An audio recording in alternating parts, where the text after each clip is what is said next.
नमस्कार दोस्तों, स्वागत है मेरे YouTube चैनल श्यामलाल चौधरी पर। दोस्तों, मैं हूं आपका दोस्त रावेंद्र।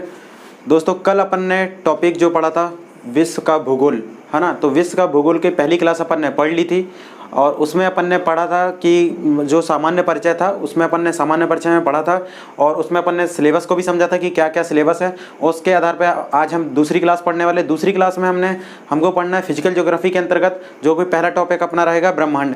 कल अपन ने देखा था, आप देख सकते हैं स्क्रीन पे, है ना, जो कल की क्लास थी इधर पे आप देख सकते हैं। तो अपन का जो पहला चैप्टर था ब्रह्मांड। तो दोस्तों, आज हम पढ़ने वाले हैं ब्रह्मांड से, है ना। तो ब्रह्मांड को इंग्लिश में क्या कहते हैं? कॉस्मस, है ना। तो मैंने बोर्ड पे एक छोटी सी टाइमलाइन बना ली है कि ब्रह्मांड में हम क्या क्या चीज़ें पढ़ेंगे, ताकि आपका कोई भी क्वेश्चन मिस ना हो। मेरी यही प्राथमिकता है कि आपका कोई भी क्वेश्चन पेपर से बाहर नहीं जाना चाहिए, है ना, चाहे कोई भी फैक्ट हो। और आपको फिर भी कोई डाउट होता है तो आप मुझे जो कमेंट बॉक्स में बता सकते हैं कि कौन सा डाउट है या कहाँ पर क्या है। तो मैं अगले वीडियो में उसको क्लियर कर दूँगा नेक्स्ट क्लास में, है ना। तो आप मुझे कमेंट बॉक्स में ज़रूर बताइएगा। अब बात करते हैं यहाँ पे परिभाषा से, है ना। अगर परिभाषा की बात करें कि ब्रह्मांड की परिभाषा क्या है ना, तो सूक्ष्म अणुओं से लेकर विशालकाय आकाश गंगाओं के समूह को, है ना, जो भी सूक्ष्म एक कण होता है उससे एक पूरे विशालकाय जो आकाश गंगा होती है ना, पूरे गैलेक्सी के रूप में, है ना, तो उसके समूह को क्या कहते हैं? अपन ब्रह्मांड कहते हैं। ये अपन परिभाषा के रूप में समझेंगे, है ना। अब बात करते हैं अपन, मैंने इसलिए लिखा नहीं है उसको कि इसमें कुछ इतना खास नहीं है। बाकी अपन बात करेंगे ब्रह्मांड की उत्पत्ति के रूप में, है ना, कि ब्रह्मांड की उत्पत्ति हुई कैसे। अब इसमें एक रोचक तथ्य ये जानना जरूरी है कि ब्रह्मांड की उत्पत्ति जब हुई तो किसी को मालूम तो है नहीं। तो जब लोगों को, जो भूगोलविद थे या जो भी शिक्षाविद लोग थे, बहुत ही गणितज्ञ थे, या उस समय के जो थेल्स वगैरह पाइथागोरस में, या उस समय के जो भी टॉलमी वगैरह थे, है ना, तो उन्होंने अपनी अपनी संकल्पनाएं दी या अवधारणाएं भी, जिन्हें हाइपोथेसिस कहते हैं इंग्लिश में, है ना, हाइपोथेसिस। और कुछ लोगों ने प्रिंसिपल्स दिए, जब बाद में उनको वो कर दिया, क्या, प्रूफ कर दिया मैथमेटिकल गणनाओं से। तो न्यूमेरिकल गणनाओं से सिद्ध करने के बाद वो सिद्धांत जारी करते हैं ना, तो उसे अपन बोलते हैं प्रमुख सिद्धांत। तो सबसे पहले अपन पढ़ेंगे अवधारणाओं के बारे में कि क्या हाइपोथेसिस थे, मतलब ब्रह्मांड की उत्पत्ति कैसे हुई होगी। कई लोगों ने संकल्पनाएं दी। सबसे पहले क्लॉडियस टॉलमी की बात करें तो इन्होंने जो संकल्पना दी थी वो दी थी जियोसेंट्रिक, है ना। जियोसेंट्रिक से आशय दोस्तों ये है कि जियो का अर्थ होता है भू, है ना। तो भू या पृथ्वी, पृथ्वी को केंद्र में रखा है इन्होंने। इनका कहना था कि पृथ्वी केंद्र में थी और ग्रह और सूर्य इस पृथ्वी के चक्कर लगाते थे, है ना। तो इस प्रकार की इन्होंने अपनी अवधारणा दी थी, है ना, टॉलमी ने। अब वहीं जब जियोसेंट्रिक अवधारणा के बाद इन्होंने पे आया भू केंद्रीय से अवधारणा भी कहते हैं। दूसरा जो अवधारणा थी या विचारधारा थी हेलियोसेंट्रिक थी, है ना। इसका खंडन किया गया था। जो जियोसेंट्रिक अवधारणा थी इसका खंडन आके बाद में कॉपरनिकस ने किया।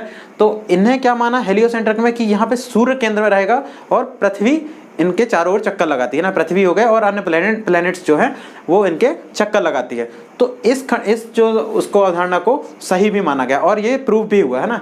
तो इस कारण जब आप पढ़ेंगे वर्ल्ड हिस्ट्री में तो उस समय यूरोपियन क्षेत्र में जब पुनर्जागरण काल चल रहा था तो उस समय काफ़ी विरोध हुआ उस समय का, और कॉपरनिकस को उस समय फांसी भी सजा दे दी गई थी, है ना।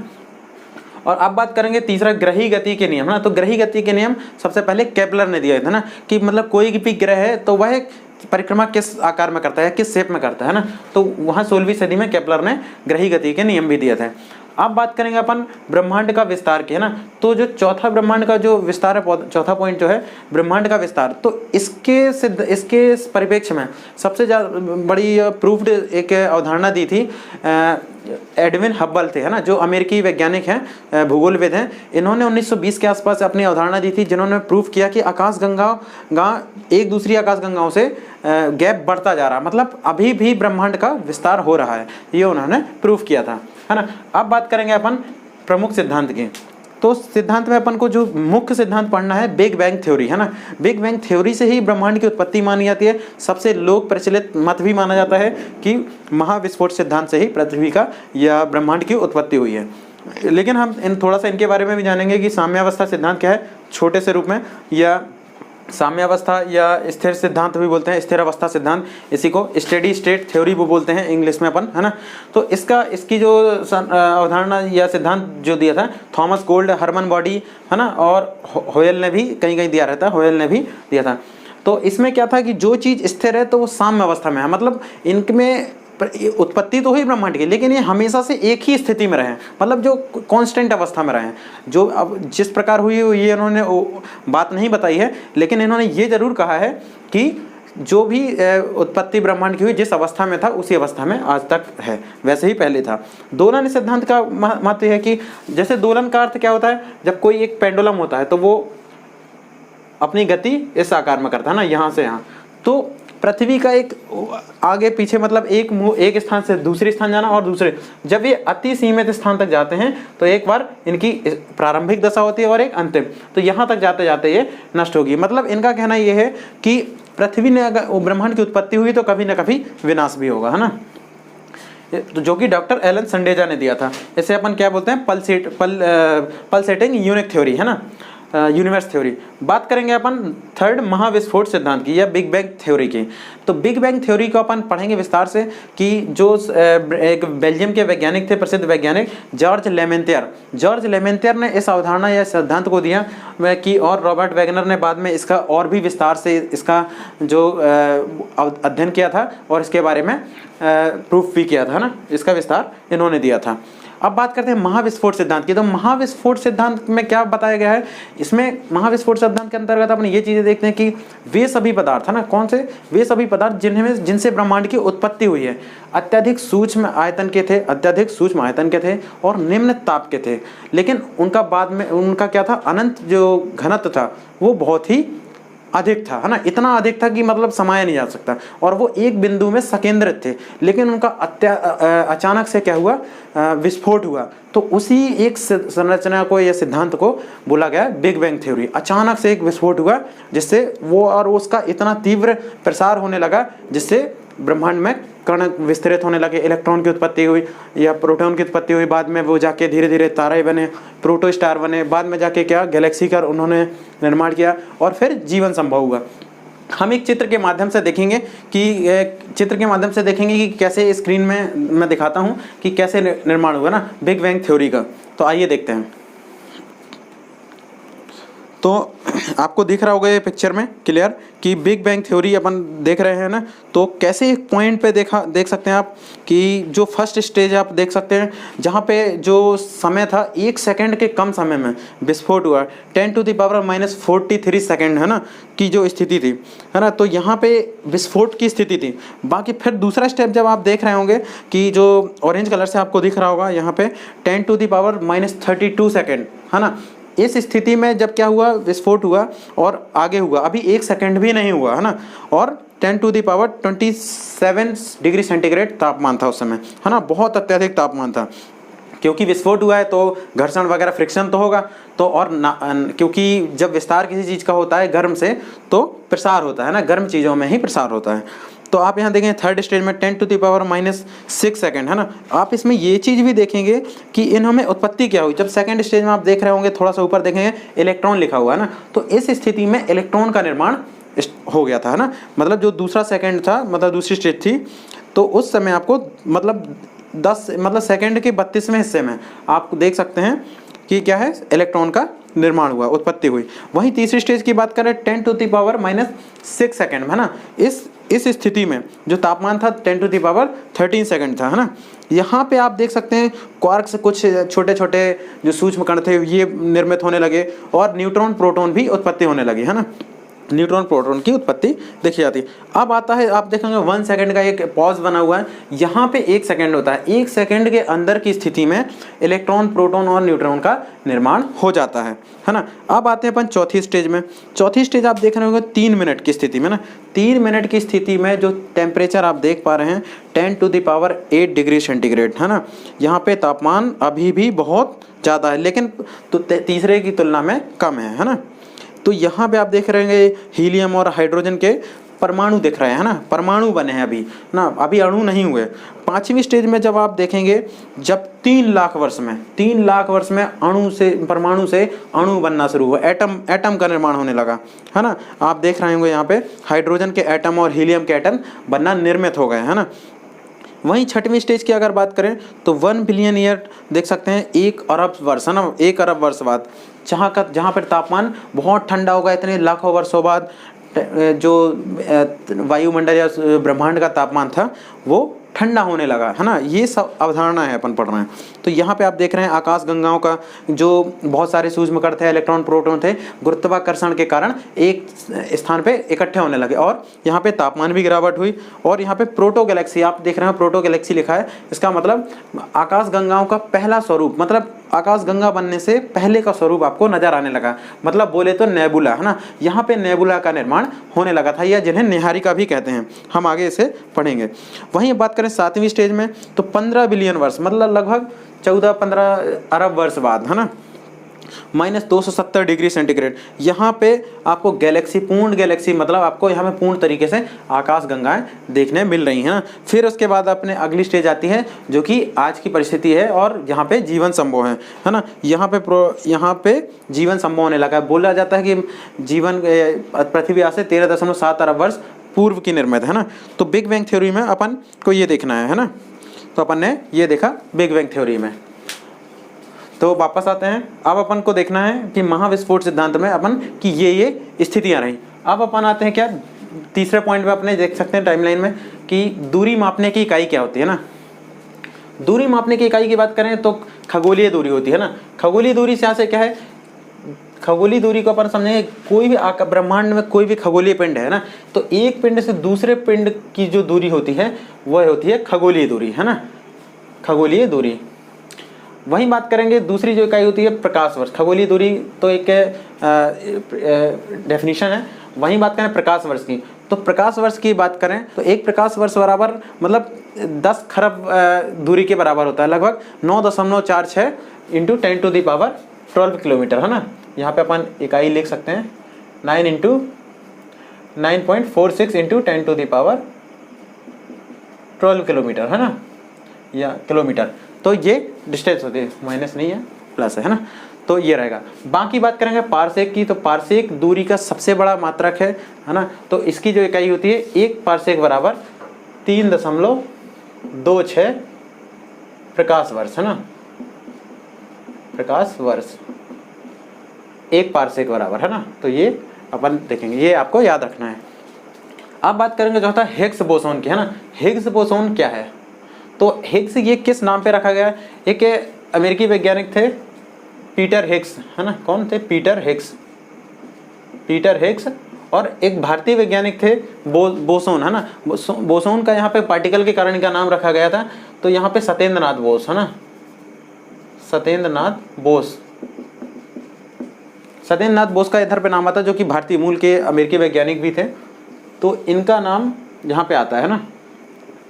तो इन्होंने क्या किया था हिग्स बोसोन कण में कि अपन इसको भी अपन एक चित्र के माध्यम से देखते हैं। हिग्स बोसोन में क्या हुआ, इसे गॉड पार्टिकल भी कहते हैं कि मतलब इसमें ये खोज की गई कि मतलब ऐसा ब्रह्मांड की उत्पत्ति में ऐसा कौन सा कण है जो रोल प्ले करता है, मतलब जिससे ब्रह्मांड की उत्पत्ति हुई है। तो वह सबसे सूक्ष्मतम कण जिससे पृथ्वी की उत्पत्ति हुई, है ना। तो अपन इसको एक चित्र के माध्यम से या इमेज के माध्यम से समझते हैं।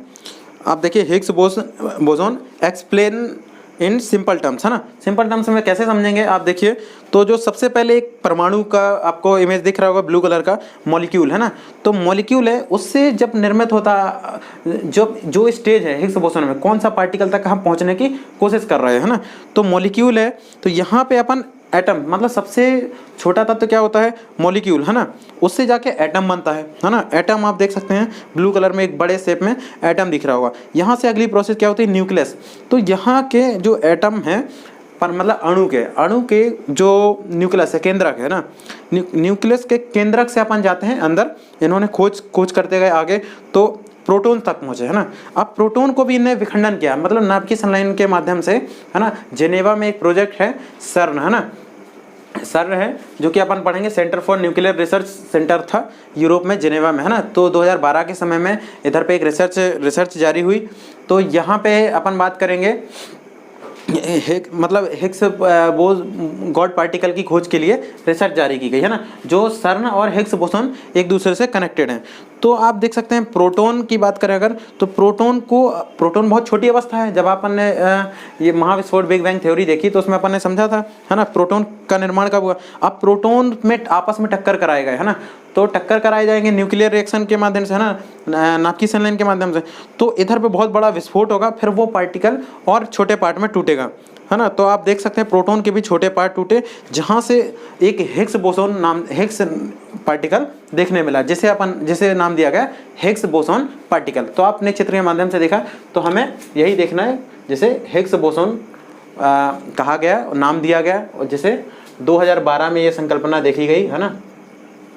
अब बात करते हैं संस्थान की। तो ये जो हिग्स बोसॉन पार्टिकल या रिसर्च की गई थी, या एक जिनेवा में एक बड़े क्षेत्र में, है ना, तो गुफा के नीचे, गुफा में जिनेवा में एक रिसर्च की गई थी, जो सर्न संस्था के द्वारा निर्माण किया गया था। इसका European centre for nuclear research नाम दिया गया था, जिसका उद्देश्य था ब्रह्मांड के रहस्यों को जानना, है ना। ब्रह्मांड के रहस्य को जानने के लिए वो सूक्ष्म कण खोजने की कोशिश किया गया था।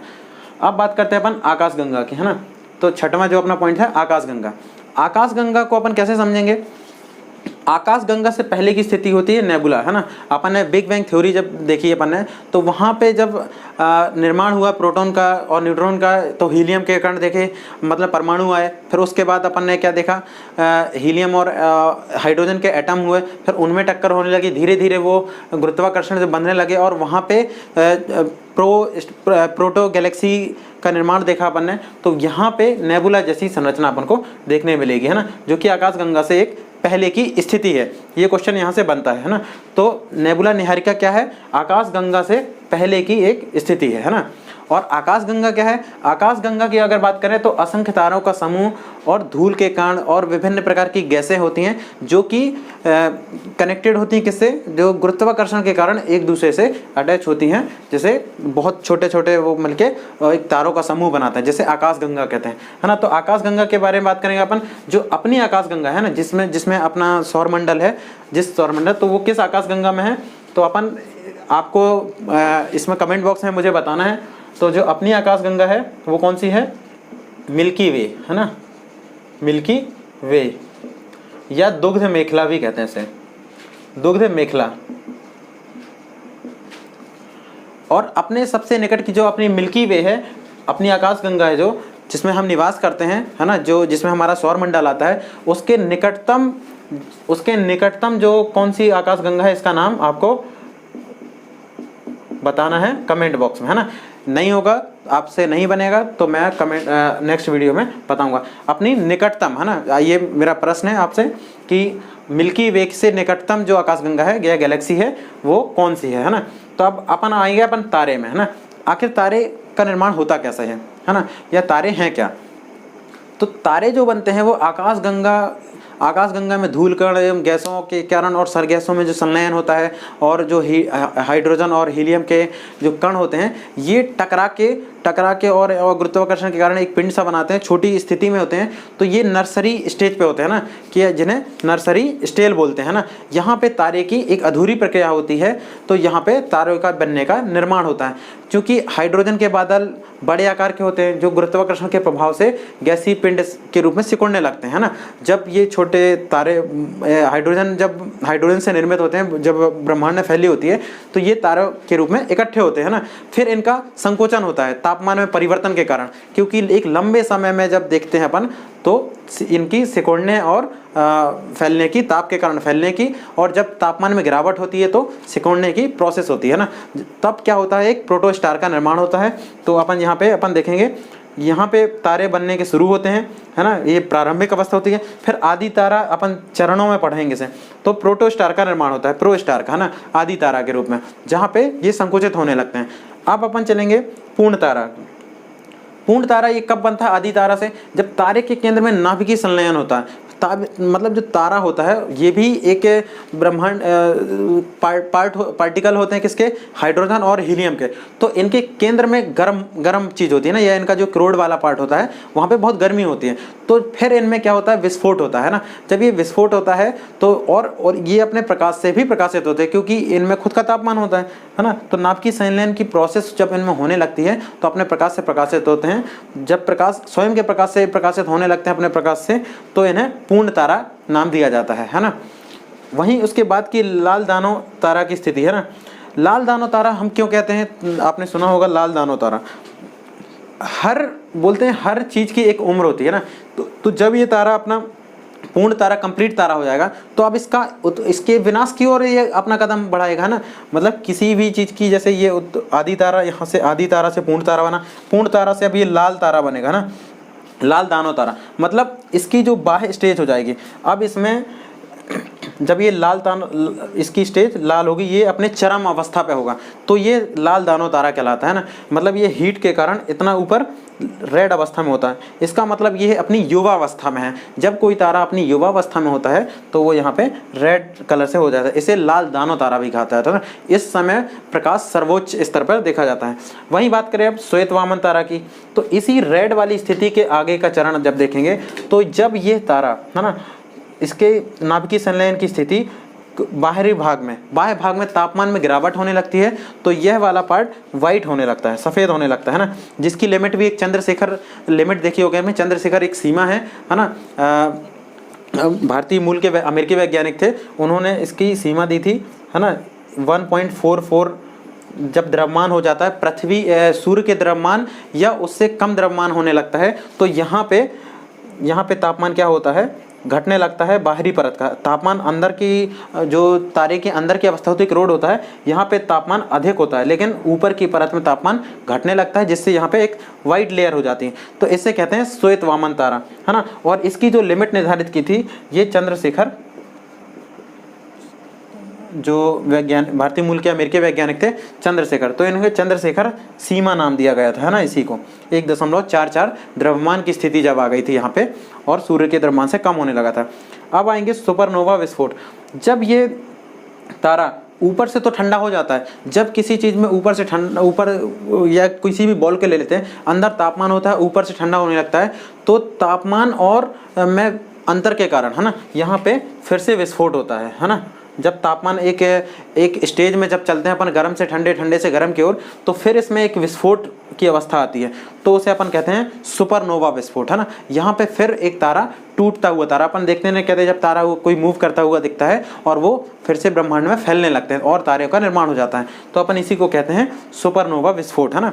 इसके बाद आता है न्यूट्रॉन तारा है ना। न्यूट्रॉन तारा भी इसके आगे की अवस्था है ना, इसमें अपन को ज़्यादा विस्तार से नहीं पढ़ना है। न्यूट्रॉन तारा के बाद जब जो लास्ट स्टेज होती है वो होती है ब्लैक होल है ना। मतलब यहाँ पे तारा पूर्ण विनाश की ओर चला जाता है, जहाँ पे अपन को दिखना बंद हो जाता है या ब्रह्मांड से इसकी जो उपस्थिति है वो खत्म हो जाती है। अपन ब्लैक होल को अपन एक विस्तार से पढ़ेंगे नेक्स्ट वीडियो में, चूँकि वीडियो लंबा हो रहा है तो मैं इस वीडियो को यहीं पे ख़त्म करूँगा। अपन इस ब्रह्मांड वाले पार्ट को 2 पार्ट में पढ़ने वाले हैं, तो आज का पार्ट यहीं तक है। धन्यवाद। वीडियो कैसा लगा आप मुझे कमेंट में बताइएगा। वीडियो अच्छा लगा तो लाइक कीजिएगा और कमेंट कीजिएगा। कोई भी डाउट हो तो आप मुझे नेक्स्ट क्लास में बता सकते हैं है ना। धन्यवाद।